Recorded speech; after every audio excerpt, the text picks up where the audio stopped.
40 రెట్లు మనకంటే వాళ్ళు ఎక్కువ ఉన్నారు. అంటే 3% దగ్గర.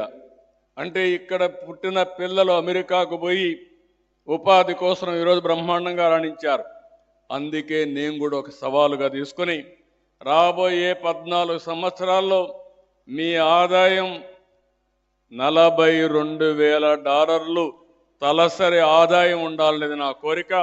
$42 $42,000 అంటే ఇంటూ డాలర్ మారుతూ ఉంటుంది కదా, రూపాయికి 80-85 రూపాయలు ఉంటుంది. ఆ వ్యవస్థ వచ్చినప్పుడు ఏ కొద్ది మందికో ఆదాయం రావడం కాదు, ఎన్టీ రామారావు గారి స్ఫూర్తితో పేదరిక నిర్మూలనే కాకుండా ఆర్థిక అసమానతలు తగ్గించే బాధ్యత తెలుగుదేశం పార్టీ తీసుకుంటామని చెప్పి ఈ సందర్భంగా మీ అందరికీ హామీ ఇస్తున్నా.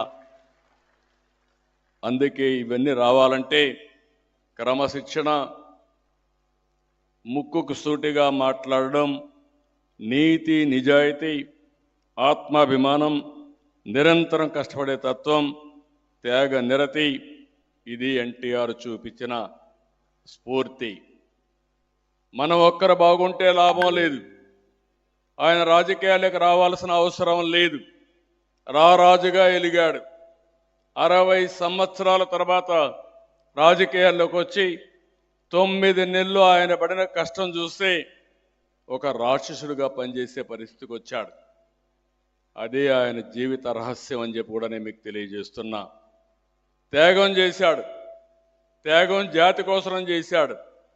అలాంటి త్యాగాల ఫలితం ఈరోజు మనందరం కూడా ఆలోచించుకోవాల్సిన అవసరం ఉంది. దీన్ని లాజికల్గా తీసుకుపోయినప్పుడే ఆ మహనీయుడికి మనం అందరం కూడా ఘనమైన నివాళులర్పించిన వాళ్ళు అవుతాం. ఇప్పుడే మిత్రులను చూస్తున్నాను. ఈ డిమాండ్ ఎప్పుడూ ఉంటుంది, చేయాలి. ఎన్టీ రామారావుకి భారతరత్న ఇవ్వడం అనేది ఆయన్ను గౌరవించడం కాదు, దేశాన్ని గౌరవించుకోవడం, జాతిని గౌరవించడం. తప్పకుండా ఎన్టీఆర్కు భారతరత్న వచ్చే వరకు వదిలిపెట్టం, సాధిస్తామని మరొక్కసారి మీ అందరికీ హామీ ఇస్తున్నా.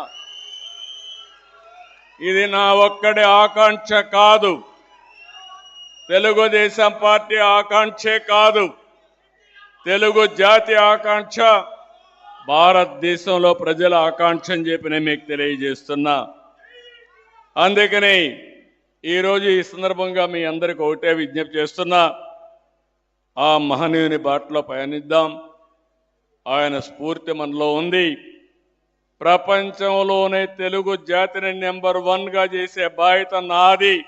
జూయిష్ కాదు, ఇంకొకరు కాదు, తెలుగు జాతి అవుతారు. భారతదేశంలో నెంబర్ 1గా ఆంధ్రప్రదేశ్ని తయారు చేసుకోవాలి. దానికి కూడా మీరందరూ సంకల్పం చేయాల్సిన అవసరం ఉంది.